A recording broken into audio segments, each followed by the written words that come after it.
है अगर हम लोग इसको डीपली स्टडी कर लें तो। आज जो मेरा टॉपिक है वो है वुड। वैसे तो बहुत सारे लोग जो है वो मॉडल हेल्पिंग वर्ब्स को काफी अच्छे से जानते हैं और बहुत सारे इसके यूजेज भी लोगों के पास अवेलेबल है, लेकिन हम लोग इसका प्रॉपर यूजेज नहीं करते क्योंकि समटाइम हमें इसके प्रॉपर यूजेज नहीं पता होते। मैं आपको बताऊं कि वुड के यूजेज जो है वो तकरीबन 15 to 20 यूजेज हैं वुड के, और बहुत सारे और भी वेज में हम इसको यूज कर सकते हैं। बट अगर फंडामेंटली बात की जाए कि अगर अलोन वुड की मैं बात करूँ कि अलोन वुड और उसके बाद अगर मैं base base form of verb use करूँ तो इसके कितने यूज हो सकते हैं। तो इस अलोन वुड का सबसे पहला यूज जो है वो होगा उस सेंटेंस में, जैसे कि मैं ये कहना चाह रहा हूं, कोई फ्यूचर यूज करना चाह रहे हैं बट सिचुएशन पास्ट की है। मिसाल के तौर पे मैं ये कह रहा हूं कि अगर मेरी तबीयत सही होती तो मैं आज आता।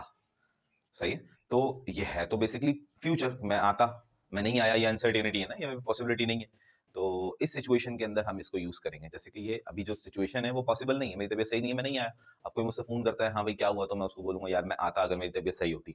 तो ये जो होता है ना मैं आता, तो इसमें हम ये यूज करेंगे, क्या जुमला बनेगा इसका, I would come if I was not feeling well.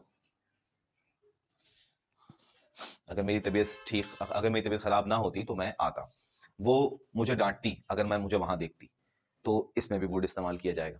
उसके अलावा वुड का इस्तेमाल हम करते हैं ऐसी सिचुएशन जो कि है तो फ्यूचर लेकिन वो पास्ट के अंदर डिस्कस किया जा रहा है। जैसे मेरी अम्मी ने कहा था कि मैं आज बिरयानी बनाऊंगी। अब मैं आज सुबह सुन के जाता हूँ, अम्मी से पूछता हूँ अम्मी क्या बनेगा लंच में, उन्होंने कहा बिरयानी बनेगी। अब लंच का टाइम हो जाता है, मैं 3 बजे वापस आता हूँ, घर पे वापस आता हूँ तो देखता हूँ कि अम्मी ने टिंडे बनाए हुए हैं। तो अब मैं उनसे सवाल करता हूँ और मैं नाराज होता हूँ, मैं कहता हूँ कि आपने कहा था, आपने कहा था, मैंने बोला, दैट मीन्स कि मैं बात कर रहा हूँ पास्ट की, लेकिन इसमें मैं उनके फ्यूचर को रेफरेंस डालूंगा कि आपने कहा था कि मैं बिरयानी बनाऊंगी। तो इस सिचुएशन में जब मैं बात करूंगा तो मैं यहाँ विल यूज नहीं करूंगा, हालांकि वो गी जुमला जो है वो गी का है, लेकिन मैं इसमें विल यूज नहीं करूंगा, मैं क्या बोलूंगा, वुड।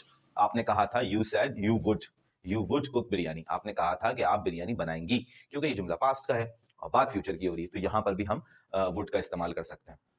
तो और भी बहुत सारे स्ट्रक्चर्स हैं इसके, प्रैक्टिस करते रहिए और बहुत सारे स्ट्रक्चर्स में आगे आने वाले वक्तों में पढ़ाऊंगा वुड के। अल्लाह हाफिज।